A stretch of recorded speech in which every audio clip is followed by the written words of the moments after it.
Hey guys, so a little bit of a motor change. First thing you do is you take the bolts out like this. Take the bolts out to separate the unit. And I use a flexi. You got to be careful. You can't go to the full extreme on a flexi or you'll break this particular brand or model. So you try to get it as straight as possible. Chuck it and move it.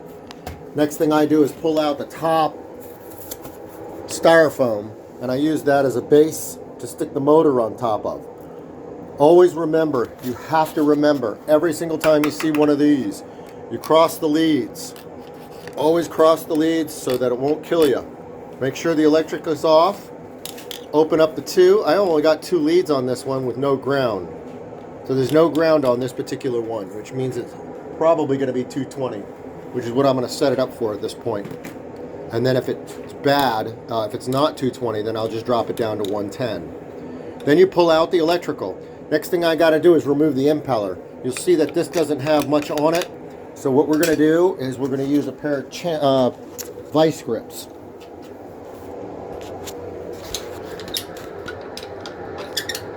These are Vampire vice grips. They're specifically designed to remove bolts and nuts, etc. So I'm just going to clamp it on there for now. Try to align it this way. Nice and easy. Squeeze down tight. I've even used a pair of channel locks to squeeze some vice grips. Let's just see if the counterclockwise works. Set it up again.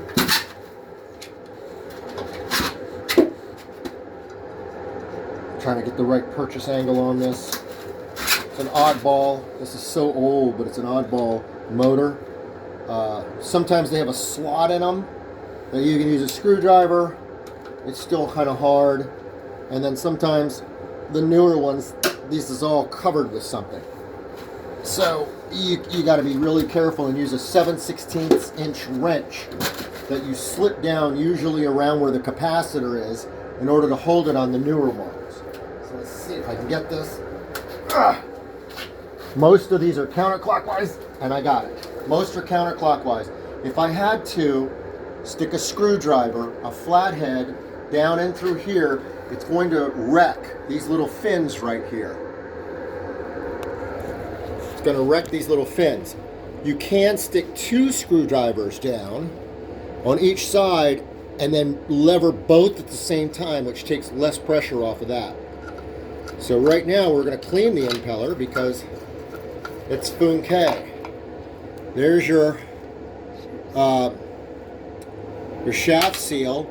And notice that the shaft seal is still not fully off. So we're going to clean this out by sticking a small screwdriver down in there, making sure they're all clean. There's no nodges. Theirs was pretty dirty. So now what we're going to do is take a pair of channel locks. Small ones. I like using small ones. I have a pair of small ones. Just giving it a little oomph. Work that off. And we still have a piece of rubber.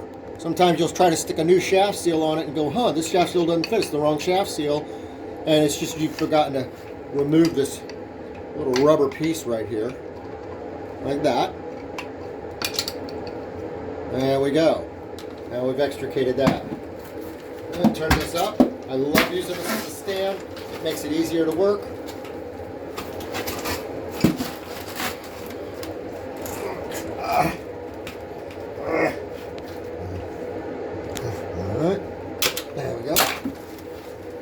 I can bang that open if I needed to. Yeah, we'll pull off the plate here.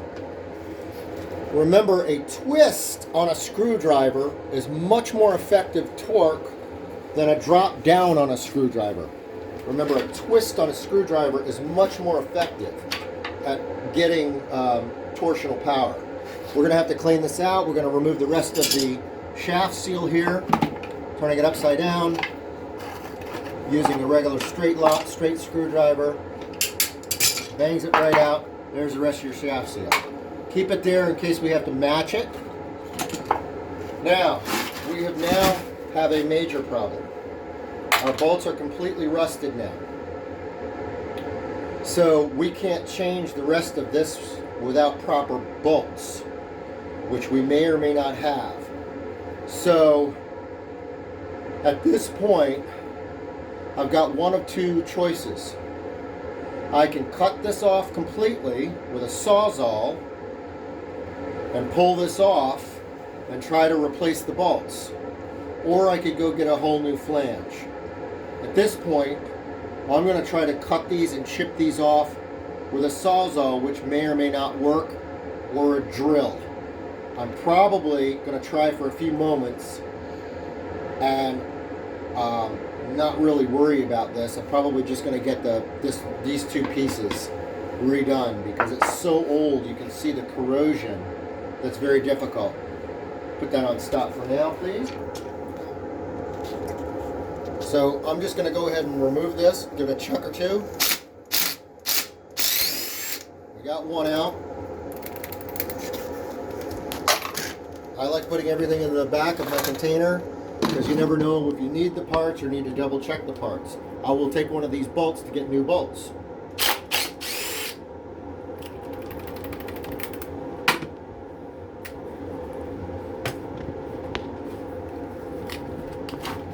Hello. How you doing? Alright, so you can see where this bolt right here is already completely compromised. So if we can't get these out today, we're going to have to just order another wet end part of the pump. But we're going to try to do that. I may take a either a chisel or I might use a drill bit just to get down in there, roughly the same size as the shaft, and drill that down just a little ways out. All I got to do is get that head off.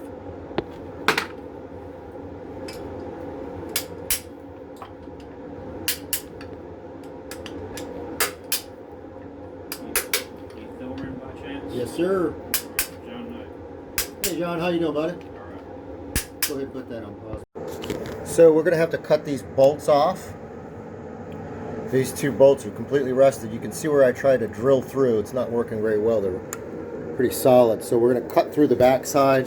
Just make sure you take your blade and cant it at that angle so you don't cut into the flange so much.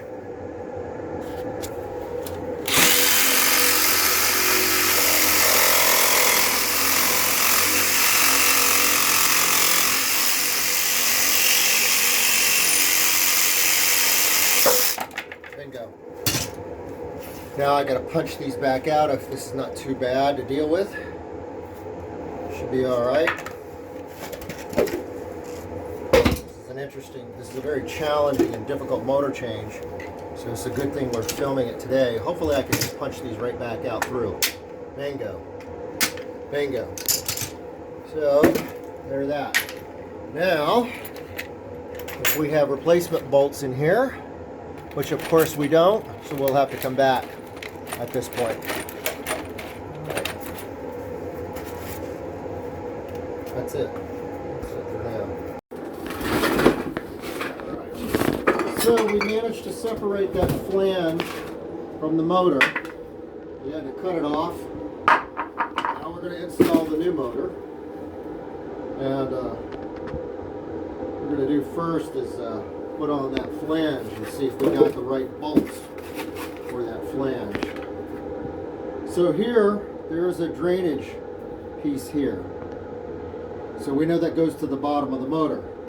This is your capacitor, starter capacitor, which is the top of the motor. So it should fit right on it if we got the right one. Look at that, it fits right up. It's pretty close. Let's see if our bolts work.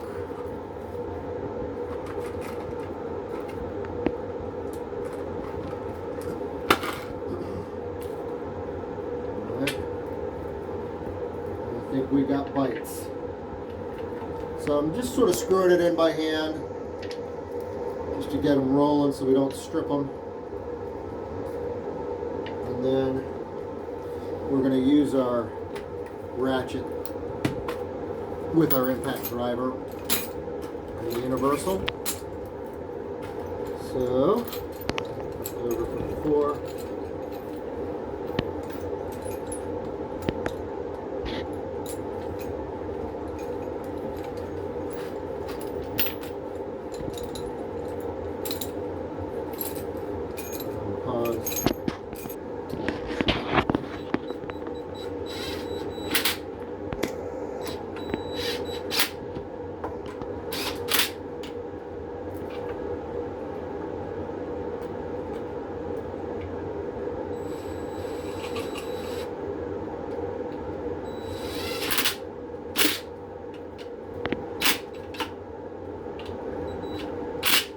can't sink these too deeply because it will bite into the plastic, which is a little bite is fine, but this is not really what seals it.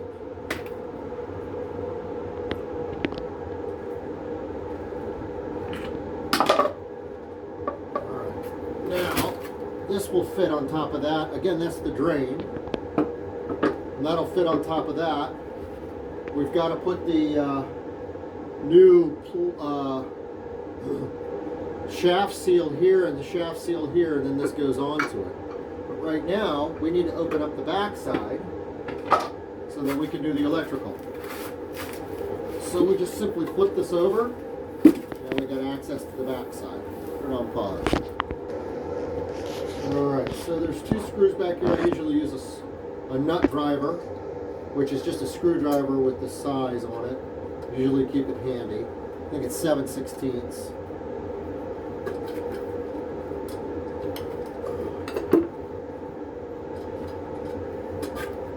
Now again, the capacitor. First thing, double check. Even brand new motor, I don't care. It can still store. So you want to cross all the contact points together just to make sure that that capacitor is discharged. This comes out and wired on this one. You always look. It comes factory wired as 230, which is fine. If we hook up 130 to 230, it just won't sound right. If we hook up 230 to 110, where the electric is 230 and the motor is 110, it'll blow it. But if this is 230 and this is 230, we're good. Does that make sense? So, in other words, this comes factory wired 230. If this happens to be 110, you'll hear it. So double check it. On this particular one, this lifts off and moves. You can see it between 230 volt and 115 volt. Sometimes there'll be a diagram that just has you do different types of wiring. There'll be different posts. This one you can lift this out and move it over the different posts. I always keep these. These are 1/2 inch now liquid tight fittings. 1/2 inch liquid tight fittings. What was on there before when you saw it was really a actual electrical fitting, but it wasn't. You can see here, this is not a watertight fitting. It's not good. So we're going to put a watertight fitting on it. We're going to do this.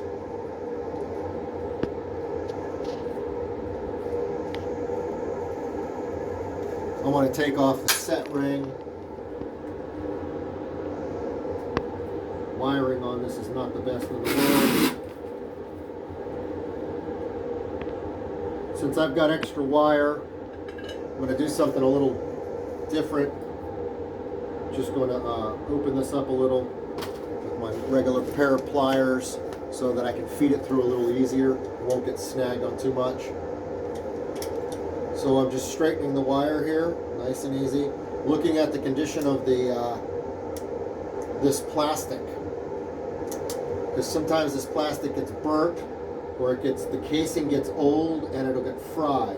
So you got to make sure that we don't need new casing.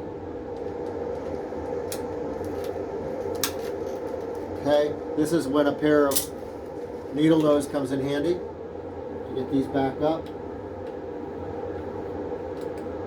And all I'm doing is just bringing that off. You can see this on the inside here. You might want to stand up over top of it. There you go. So you can see what I'm doing and how I'm feeding these wires in.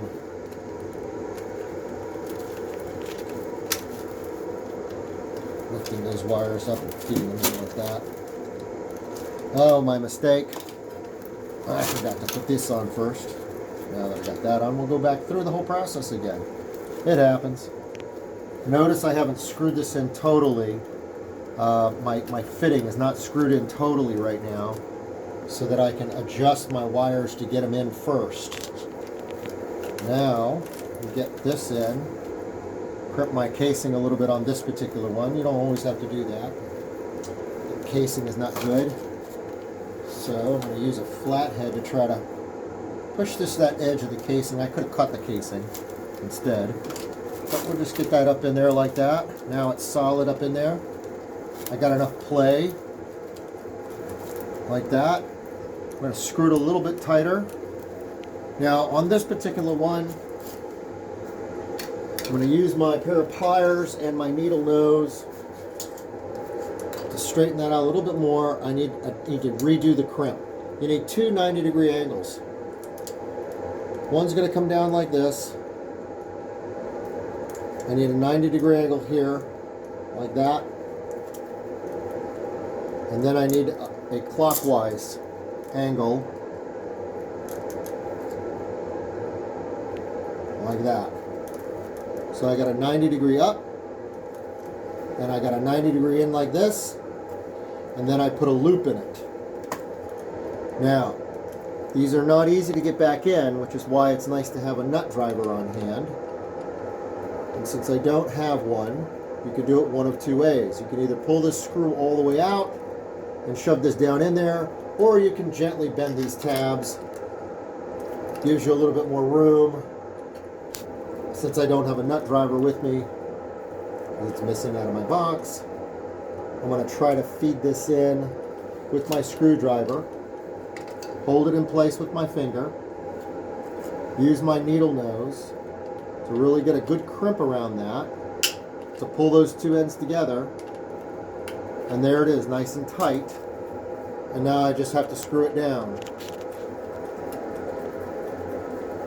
Right there, got a positive connection right there. You want these relatively tight because these motors jerk and it will loosen this wire, and that wire will pop off and it will hit another wire and short out, which is why they make these nowadays with all this.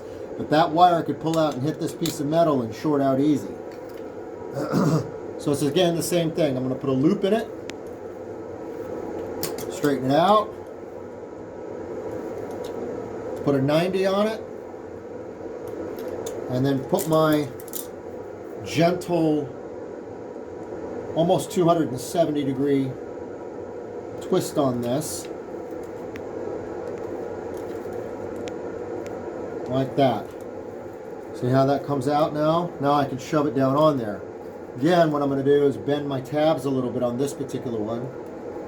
Normally I'd pull these out. If you decide to pull the screw out, you have to be careful because you can easily drop that screw down in there and it's not easy to get to. Unless you have a magnet or something, or you have to take this whole thing upside down.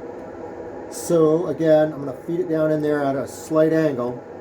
With my tip of that first, get it under, and then I pull it tight, hold it with my fingers.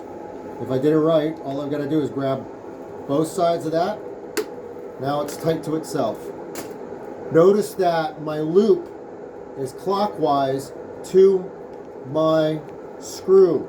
As the screw continues to tighten down on the copper, it tightens the loop of the copper. If you reverse it and have a reverse loop, as you try to tighten down, it can loosen up the whole thing. Loosen up your hook on that copper, which you don't want. Adjust your wires again to make them right, and there you go.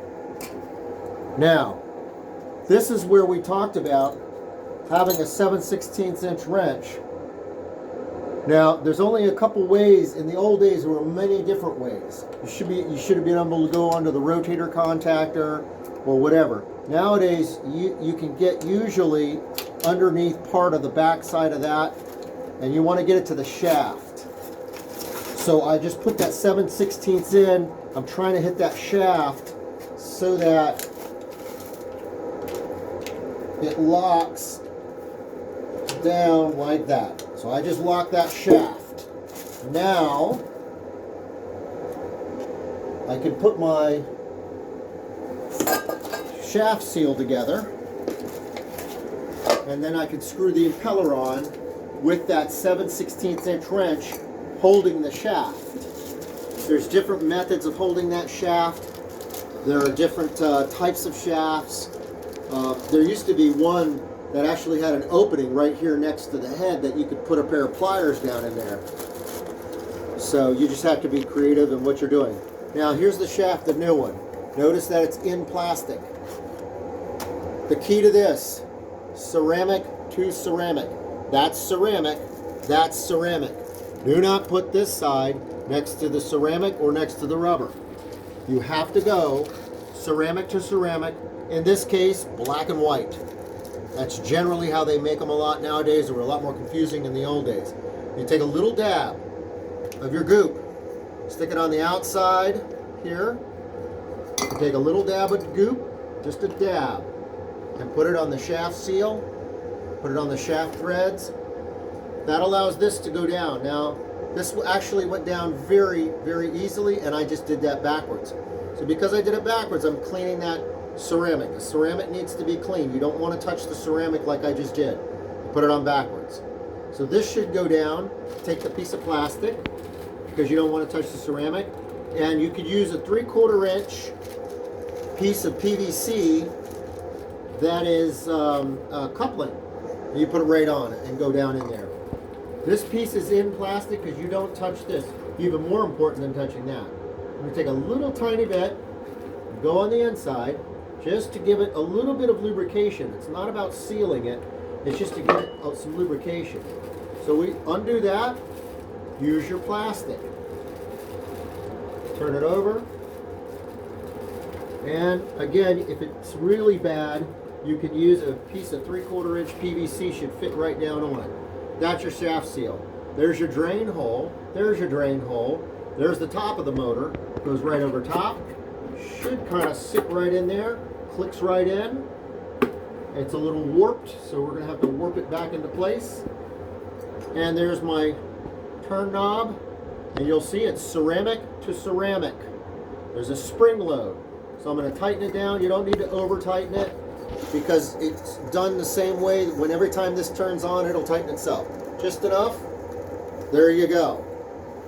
Gently pull this back up. Pull out your 7/16 inch wrench. Easy. Put your lid back on. Let's put our strain relief on. Now this strain relief is a little different. It's called strain relief. It's a little different than what this wire is. This wire is just a regular house wire, instead of what works normally in a strain relief. So here's a little tip. This will make it waterproof if it's outdoors. Since we're indoors, we don't need a ton of it, but it's nice to go ahead and add a little extra so it won't rotate around and like that too much. And then I can waterproof it here in case it's indoors, and that keeps that waterproof down. Make sense? And that just bring it back down and out again, just one more time. It's nice. Now, if your wires are slightly banged up or something like that, you can use a little bit of this. Again, this is a 1/2 inch watertight fitting. I pick up a bunch of those up every time I go into Lowe's. Put our lid back on. Make sure it's aligned when you put it on. Pain in the butt if not. There we go. Tighten it up. And that's the order. You got to make sure you have that order, otherwise you're pulling this lid back off to put your impeller back on. And I like using this because it just keeps everything from getting scarred up and marred up, and it's easy peasy, as they say.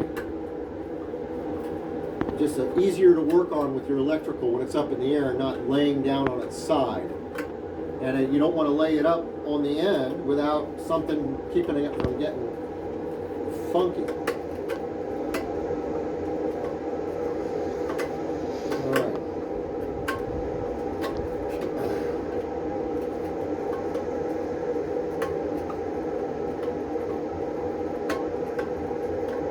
There we go.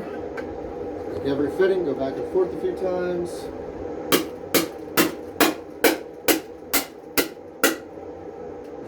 Just made it go down a little bit so that we can seal it, keep them waterproof, so that if something does happen in here, it's not going to burn out your motor or at least short it,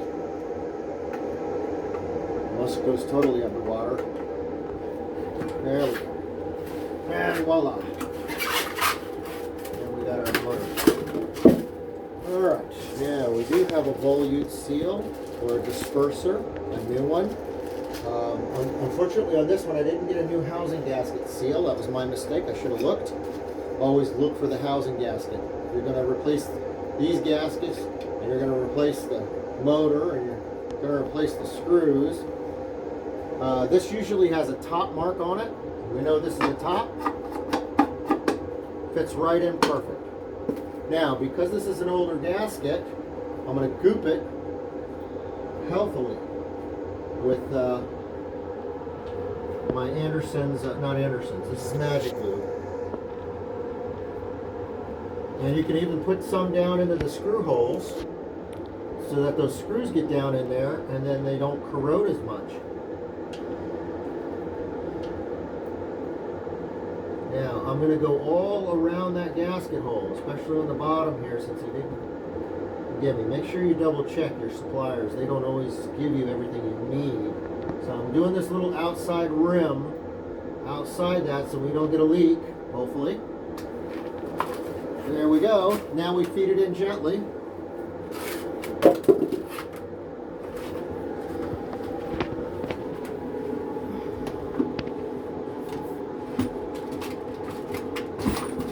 There we go.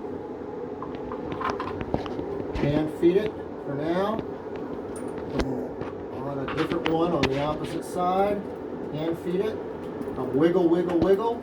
I'm circulating my left hand is wiggling in a small circle so that I can find the hole. Once I find it, I'm good to go. I'm going to give it a little chop chop. And again, try to keep the right angle. I'm not trying to go all the way because I've got to feed all the others in.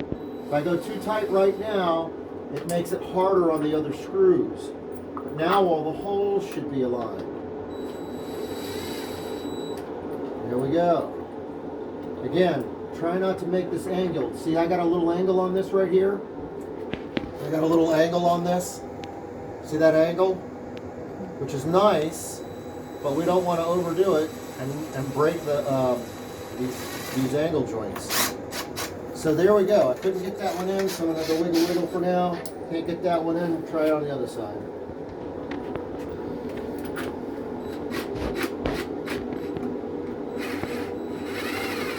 Not going. We'll try somewhere else. So now, because it's not going, it's misaligned. So we got to undo it a little bit. There we go. And back, we're going to have to do the wiggle wiggle.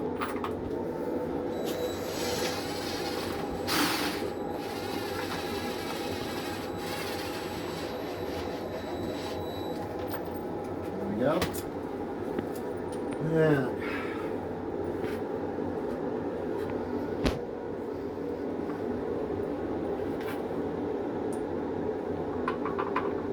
Sometimes there's different length screws on different ones. So these two sides sometimes are longer screws. So when you pull them out, these were all the same length, so I'm not worried about it. When you pull it out, you'll see it.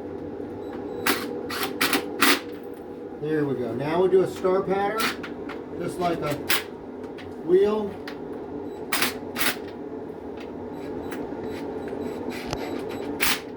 Go easy. Don't overdo it. Just one or two clicks when she's positive. That's all you need.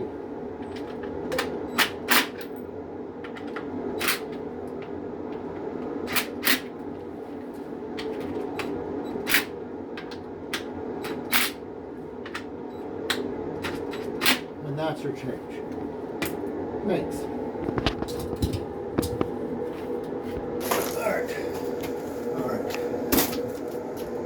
Ready? Mm-hmm.